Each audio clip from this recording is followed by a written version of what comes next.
So, okay, let's get started. Welcome to welcome to this breakout session on Dreaming Up in Tech.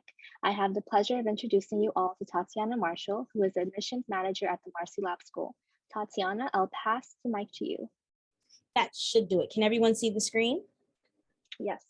Wonderful. Okay, thank you guys so much for having us today. Once again, I'm Tatiana from the Marcy Lab School. I have one of our beautiful alumni here, Olivia, who's going to be talking to you briefly about her experience in tech. But we just wanted to highlight why tech is so great, why is it so important in today's society, and how you can genuinely look at a good analysis of how to navigate how many directions you can go in tech. When we say tech, we always think of a generalized thing. You're thinking computers, you could think medical technology, you could think clean energy, you could think solar panels. There's so much that goes into tech, but you have to figure out and navigate how those sectors will benefit you and your interests. So number one, why NYC? Well, we are one of the most amazing cities in the world. I think we have one of the most unique senses of pride per borough you're coming from. Without being too direct, you also have amazing opportunities because of the powerhouses that are housed here. The way the city is innovating itself, you can pay with your phone on the bus now. If you forgot your Metro card, there's city bikes now that are running off of solar energy. If you see that they have a gray design and a blue design, there's so much coming into play with technology. So we're thriving in it, but we're still a little behind. I feel like we can be even better. So also to let you know, New York is ranked first in average engineer salaries since 2019. That's really great news. Also ranked second in talent globally. It represents over 300,000 jobs in our sectors and about over 100,000, which are high paying tech jobs. I hope to see this number continuously increase. 85% of companies are planning to increase to hire new tech talent, and they're looking for, and they're confident that they can find that in and within New York City. That's also a great resource. We have one of the fastest averages for hiring times for engineers. In addition, the wages are actually better than what some of the statuses are. And we are building more tech startups per year. I don't know if you guys know the different sectors, but there's a lot of powerhouses in tech that are coming up, and guess where they are? Dumbo, Industry City, right in your backyard. You can be down the block and there's an office building and you have no clue that's a tech startup. And they might be Instacart or Gorillas or one of the new apps that are coming out continuously with these services. These are all representations of how fast we are moving. In addition, one of the things we also want to highlight is that we have over 400,000 women-owned businesses, and that's, come on, ladies, we are taking over. So I'm very happy to say our ecosystem is thriving and still continuously stabilizing itself. Now, to look in context, that's a really big number, but who's in these jobs and where are they? So when you look at the New York tech industry overview, you have non-technical jobs in a house where, let's just look at this from a general perspective. What these represents are companies, and these are sometimes companies that you will not consider will have tech jobs available. Prime example, Delta Airlines, Shake Shack. They all have an app, right? You can book a ticket laying in the couch instead of being on the computer at 3 a.m. You could just do it from your phone. These are all companies that have tech jobs housed within a bigger sector that sometimes are not described as a tech company. And that's why we wanted to show you that. So sometimes when you count yourself out, I don't think there's a position for me there. Don't count yourself out. Do your research and see where their tech sector and if it fits your interest and your skill sets. Now, as I was saying, you have tech jobs in tech industries such as computer programmer at Google or really cool social media programmer at Meta. I think it's Metaverse, not Meta. You see how quickly things changes? Now Facebook isn't Facebook. It's all under a new thing. And then you have non-tech jobs but are in tech industries such as a sales representative at Etsy. I lose my mind every time I go on that app. I support whoever works that job because the amount of stuff I want to buy, I'm like, wow. And then they send me emails. They're so good at this, guys. Okay, then you have tech jobs in non-tech industries, such as a web developer at Citibank or different things. So I just want you to remember, tech is not always confined to what you think. It spreads across different spectrums, but you have to do your research. So if you're a fashion person working at Etsy, come on. You get to see all the good stuff before everybody. That's an opportunity for you. Now, as I was saying, why New York is so great, we have a couple of powerhouse locations for tech.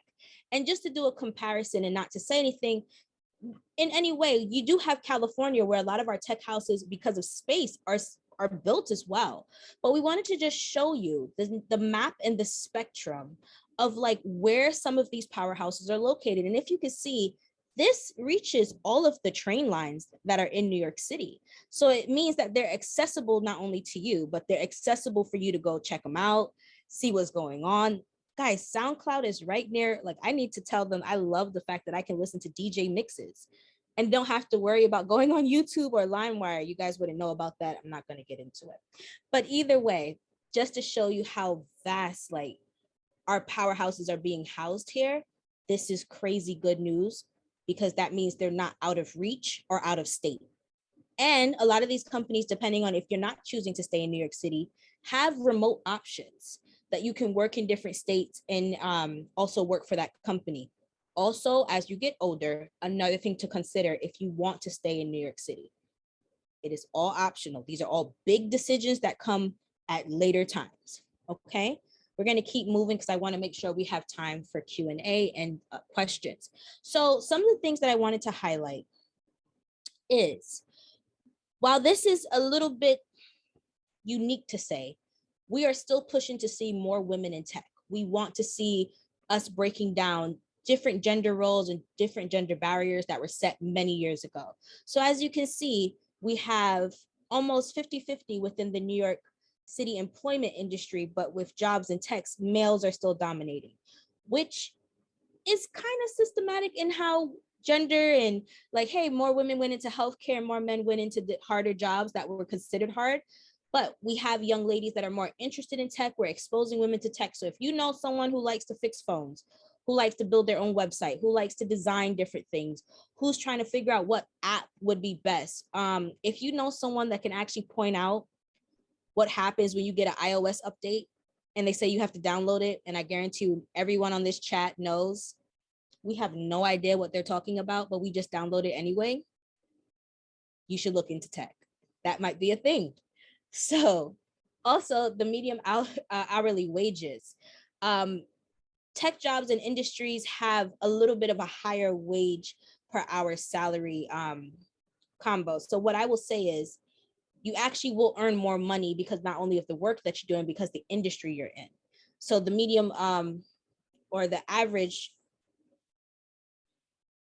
it's actually better. So I will say this is also another reason why tech could be a position for you that you can either work your way up in or jump in to try to get one of the salary positions. Now, this is one of my favorites because this discusses how we define tech for different sectors in the sense of primary roles and type of degree, in the sense of you have web developer, you have software engineer, you have data analysis. Those are all different degrees of work, right?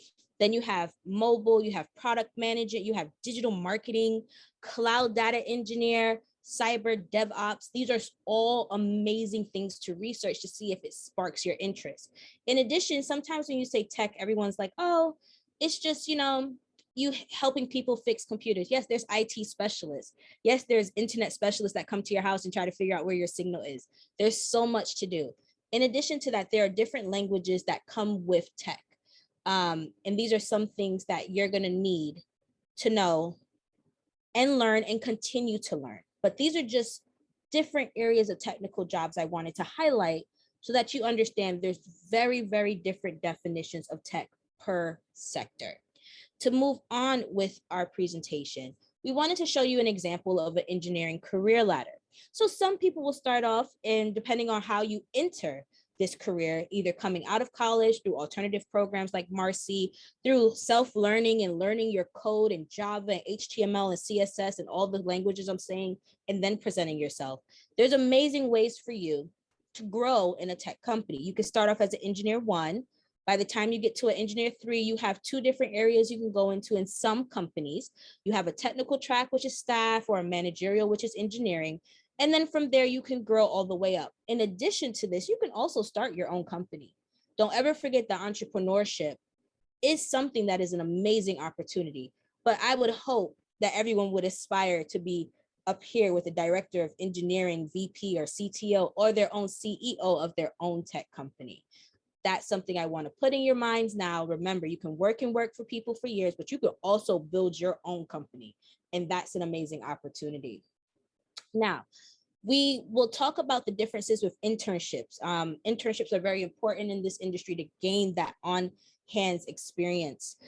So most internships, you'll have about 2 weeks of training. Through about week 3 and onward, you're going to start doing software development projects, and you would learn with colleagues and be exposed to like how they operate. Now, around half of the interns will go on to take up permanent positions when they graduate, but this is that time for you to really say if this specific sector and this experience fits exactly what I want to do, or was I just here to test out if this is something I really can handle. These are why internships are important. It helps you to understand the industry before you break into it and to understand if it really sparking that passion plug with you. Now, apprenticeships, similar. Apprenticeships, you would onboard for about a month. You will be immersed in definite work in different projects. And then potentially, depending on how you've entered this apprenticeship experience, most people that are not in the collegiate realm will most likely convert after they finish the whole apprenticeship, and then some will go back to school and try to get in later on. So these are also things to consider. Now, just to give you a summary and a comparison of everything we just covered, in the sense, internships are shorter, apprenticeships are a little bit longer. Their internships can be a bigger class, and it's going to be, represented by collegiate and non-collegiate students, but mostly collegiate. Interns are often exposed to multiple teams to complete a summer project to present. And apprentices are often embedded within 1 to 2 teams to do practical work for that team. So once again, you want to do your research about how you would navigate this area when you get there, so you understand exactly how you want to immerse yourself and get that hands-on experience. Now, I was talking about languages earlier, not just normal languages, but coding languages. And one of the fastest growing is Python. Java is one of the most foundational ones. You have HTML, you have CSS, you have TypeScript. These are all fast growing languages. In addition to that, there's so much to learn that they're going to constantly be doing updates and adding new things. So I'm not going to sit here and say, once you learn a language, that's it. You're going to have to go back and refresh. You're going to have to probably watch what their updates are so that you can always be on top of your game. Now, entry-level technical skills and different things you want to look for. If you're looking at a position, let's say you are trying to get a job, these are some of the things we wanted to highlight, just to remind yourself, when you read the job description, you want to make sure you're matching it to your resume and your skill set. So someone, let's read a few. Writes code that is sometimes product ready or usually requires iteration before shipping. Perfect. If they're communicating, clearly and openly communicates their status of their work. Brilliant. Now, if you're talking about planning, is learning how to break down tasks and make accurate task estimates, saying like, hey, this is the issue. We might need to debug.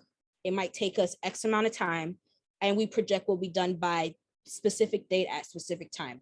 These are all great skills to learn how to practice and to speak in a different environment. Execution, collaborates with peers and mentors to complete projects as a team. There is a team setting. There's something that team building and leadership and development come into play. We all know in school, you want to work by yourself sometimes because your teammates are not so great. But please know that teamwork doesn't end at school. It extends into the workforce, and we do have to learn how to work with people, even if they are or are not desirable. And maturity seeks out and integrates feedback for teams and mentors. Making sure you take the time to ask how you're doing, to see if you can improve, are always very beneficial things for you to stand out to not only a company, but as a professional in general. So this is an example of the hiring cycle. We want to be honest and open about how companies are looking at bringing in new talent. So these are also things to remind yourself, especially if you're coming out of the collegiate realm or you're in the alternative realm like Marcy. These are the timelines when companies are actually starting to say, who do we need? When do we need them by? How quickly can we get them on the team and productive? So prime example, summer applications open for JP Morgan and Chase's Squarespace between July and August. Programs such as Google residencies application most likely will show up between September and November. Most majority internship spots are filled by this time for the next year. Winter internships can take place. Springs are usually filled and the peak hiring cycle ends. And then between May and June, the experiences at each of these companies begin. So if you are looking to participate, you need to actually plan about 6 months to a year ahead so that you can be fully prepared. That means calendar reminders in your phone, and fully ready to say, if I really want to do this, I have to start prepping, I have to start learning, I have to start getting better at my craft. And then I also have to do what I have to do to be on time with this timeline. And these are some additional resources. I'm going to open up the mic to my colleague, Olivia, to talk about navigating tech, seeing how different companies going through interviews and seeing like what feedback she can give you to give you the best ideas and tips to navigate this world. Hello, everyone. My name is Olivia Reed. I'm currently an alumni to the Marcy School. Okay, so I'm originally from New York. I currently live in Brooklyn. I've always been interested in STEM. My background is like what like led me to the Marcy Lab was that like I was in college doing mechanical engineering, and I was supporting myself like within the restaurant industry.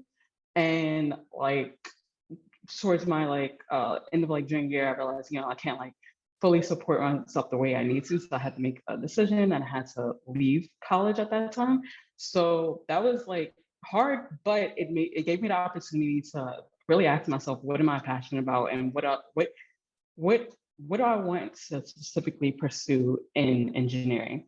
And that led me to instead change course a little bit. Like mechanical engineering is a little broad, but it led me to software engineering. And I realized that there were so many like free resources online that can help me start that journey. So what I did was I was like, like all of the online courses, Udemy, Code Academy, like all of those to try to get myself to where I needed to be to try to learn. And I was doing like meetups and so forth, but that led me to the Marcy Lab School. And the Marcy Lab School was it was like everything I was looking for out of like a fellowship. And so I did like the past year at the Marcy Lab School learning full stack development. What that During my time, what that taught me was that I uh, sorry, someone's at the door. But what that taught me was like how I learn my study habits, how to collaborate. Because before I was just studying like and trying to learn this on my own, but I was given the opportunity to peer program with people, learn what my study habits are, how to ask the right questions. That knowing that my voice matters, knowing my value and what I can lend to a company that I'm looking towards.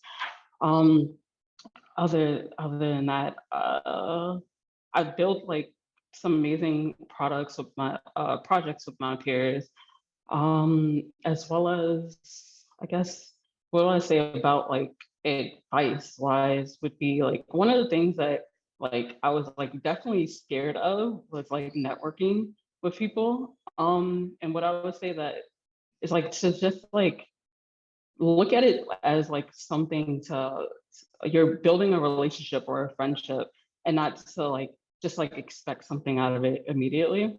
Like or like like if an opportunity emerges, that's fine. But definitely like try to build genuine connections with people. Maybe if anyone has any questions, please throw it in the chat. I see one that I actually want to say out loud. It says, will there be any jobs for programming? I think this last name is Harris, potentially. If you want to say like, what area of programming are you interested in, and like what's sparking your interest there? Hello. So yeah, my interest is like coding a website, or like helping people like make source code for their, like, I don't know, like their science project. I like that. I like that a lot. So what I would recommend, you said building for website. Okay. So it would be almost like web development or in different areas of titles. But I will say, you said science. Is that something you enjoy, like helping people build something for science? Yeah. Ooh. So then I would definitely look at different areas that are either doing like environmental work, possibly still looking at companies like NASA. Like these are all things that come with science. And once again, science is also that realm that goes into all different categories. So even if it's science in a sense of research, like political technologists doing research about what's going on in the voting system and how many voting things are open and how do people have resources, that's still a scientist. That's still somebody that's doing analysis. I would explore all of those things and those interests and see if anyone spark out that you want to try. But I like that idea, tech and science. I was like, it goes right together. Anybody else want to say what they're interested in or have questions about roles and different experiences? I actually have a few questions, if you don't mind. I'm a junior in college and I'm really interested in breaking into tech. I only recently learned about this. And the thing is, I'm majoring in sociology, and I can't really change my major at this point. I was wondering if you have any advice or tips or like resources I can go to, like start that transition. So once you're majoring in sociology, you're studying not only civilization, but like different areas of people, how people react. Is that the realm? Okay, Yeah. so then there's a potential that like data analysis, research analysis would be a great role for you if you could build in different technical skills, such as programs like SPSS or STATA or different even tech programs in the sense of Python or JavaScript or building a website or building a survey or seeing like why people are reacting the way they are. So I would say to look for jobs that observe community. Like community specialist could be something that you can work with the city, where you go into different communities and you gather data. Then you come back and say, well, from this zip code to this zip code, there's disparities in XYZ. And from this zip code to this zip code, we found that there's more lack of disparity because of the monetary income that comes out of this, across the board in this one sector. They haven't changed demographically. Like these are all things I also have to study in my master's program. So I can say your role is actually very needed in a lot of the research that people are writing academically and also potentially technically. Like talk about different ways, like, okay, the census is the census, but I'm still confused how census people have to come to people's doors. Like that should all be digital by now, but we have people that just don't have the access. So these are all amazing ways for you to work your interests into presenting your degree in a two-way street, because I know where you're at with not being able to change it. But if you can gather some skills behind it, you can still present your resume and to say that I'm still a double resource because I also know that I can be used in this way. So you mean like, so do you mean like I'm not a one trick pony, or? And okay, I don't like to say a double threat because of different responses to the word threat. So I like to say like a double resource or a more unique candidate. If I can stick out, like simple fact, if you can speak another language, you're a unique candidate.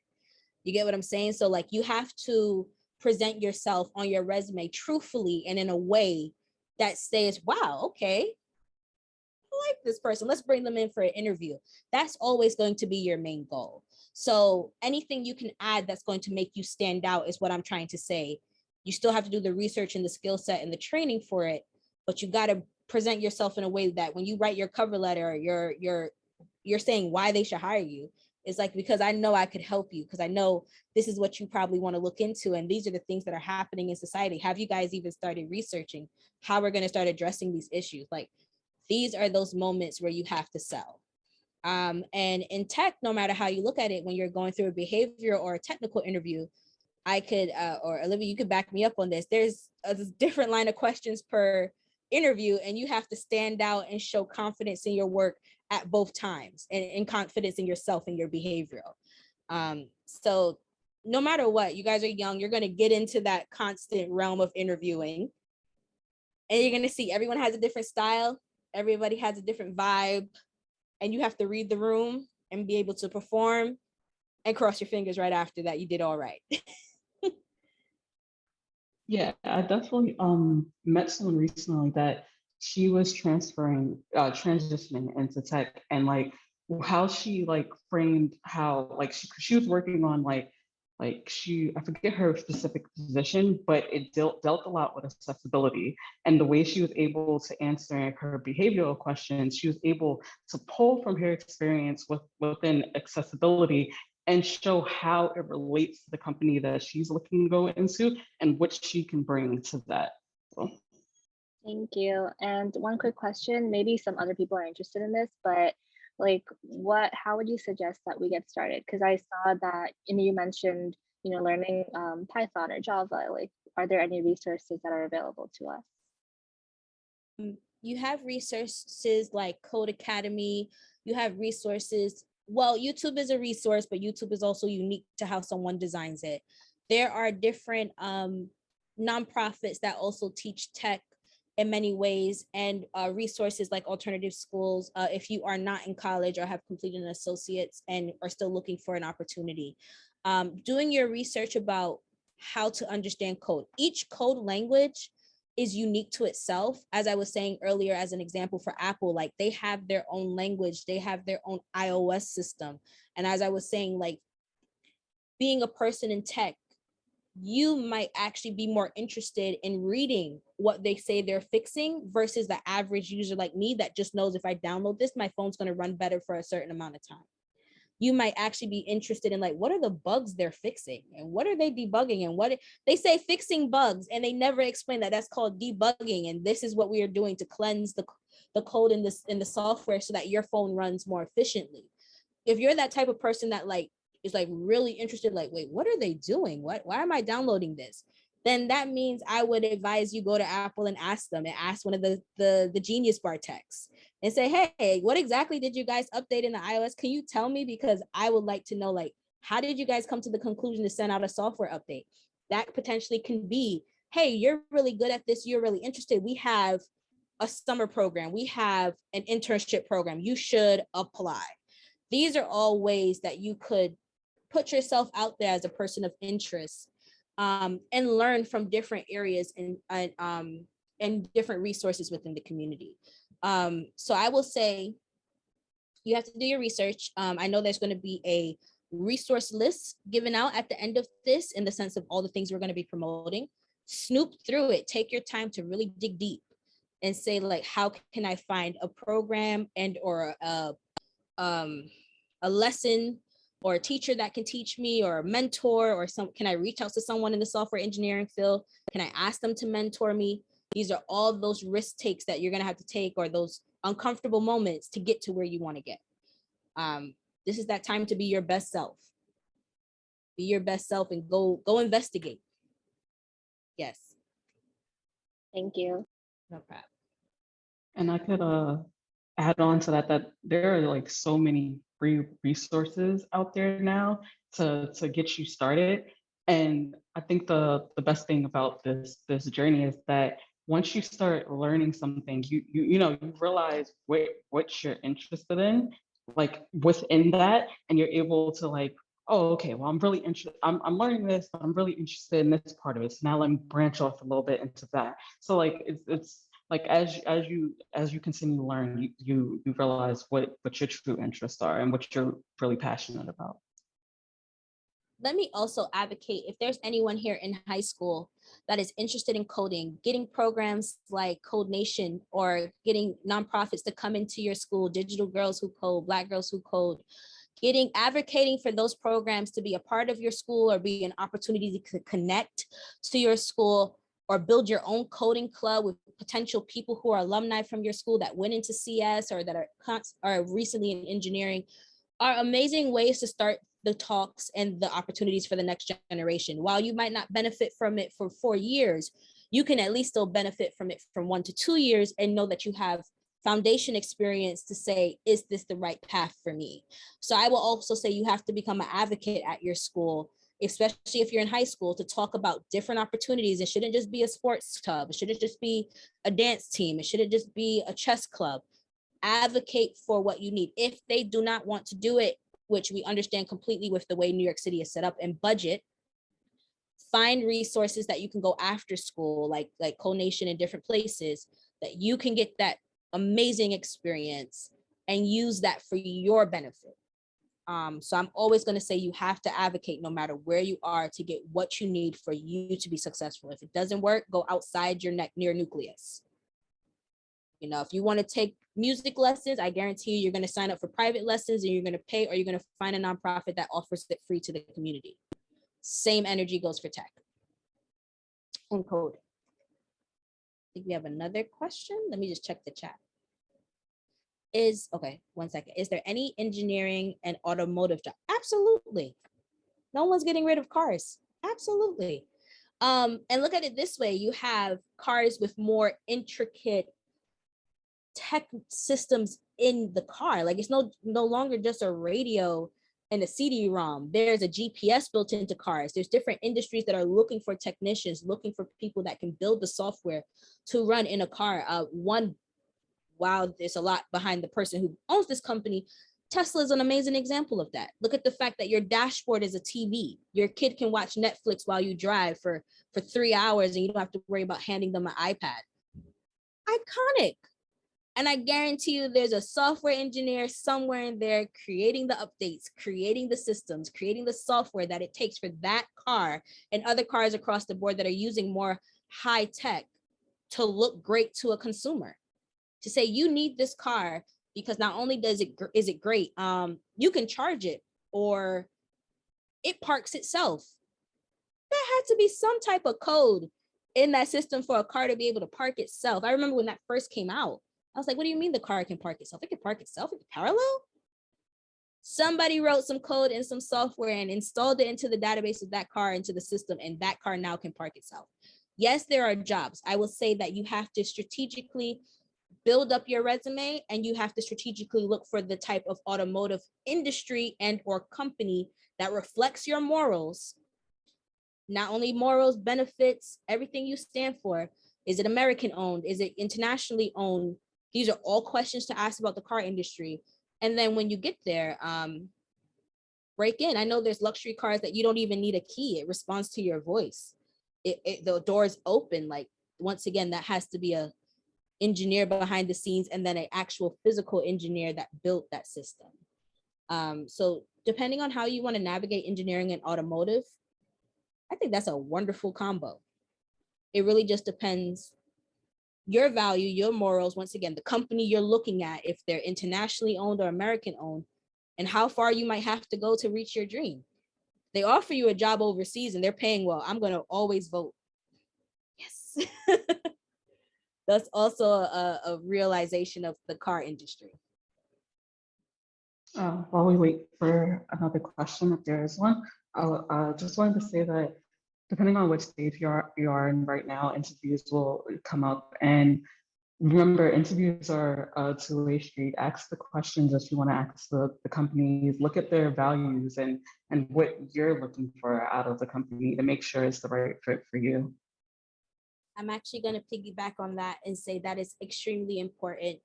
I just actually did a survey about this with a research team about like work-life culture, work-life balance, what you're going to be looking for in your company. To be honest with you, every company says they're great. There's still things behind the scenes that you're going to have to navigate. There's still things behind the scenes that you're going to have to go through. Benefits are very important. Equity, stock options, investment options, 401ks. These are all terminologies, as much as you might be in the young category, that you may not realize how important they are, but we are telling you right here, right now, today, as you grow up, as you get ready to enter the real world, do your research on what they offer and if it secures you while you're there. Like health insurance, like knowing how much, if they're a big company, your health insurance might be a cheaper plan. If they're a smaller company, medium size, it might be a little bit medium. If they're a really small company and a startup, your premiums might be a little bit higher. These are all things to consider. How much is it going to cost me to go to the ER and how much is my copay? These are all things while you might be under mom and dad's security. When you hit 26 legally, New York says you're no longer eligible to be on mom and dad's stuff. That is the year you're going to realize you have to pay for your own doctor visits, your own medicine, your own pharmacy bill, your own this. We are trying to let you know if you can position yourself to be confident to do that research now, to start looking at those terms, to start putting them on your radar for when you get older. You will do way better than a person who never took the time to research it and never took the time to understand why is it important as an adult. Okay? I'm not asking you to try to go get a 401k right now. You're not eligible based on age, but research how it benefits you. Research how a Roth IRA benefits you. All these things are very wonderful to learn at an early age, so you know exactly who those top tier people that you want to work for, what you're looking for. And don't be afraid to ask that in an interview either. Say, hey, what are your benefits like? And how do you guys support your team? And how long is, if you're a woman, how long is maternity leave? How long is vacation time?